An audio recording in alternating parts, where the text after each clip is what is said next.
Hello everyone, today I'm going to show you how to fix Aion 2, a temporary error has occurred. Make sure to watch the video until the end, not to miss any important details, like and subscribe.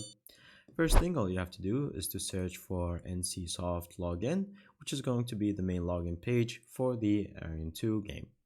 Once you do that, you're going to make sure that you log in either with your Google account or with any other account you have. Once you do so, it's going to show you this page right here. So all you have to do is to go to the game section and select the game that you want, so Aion 2.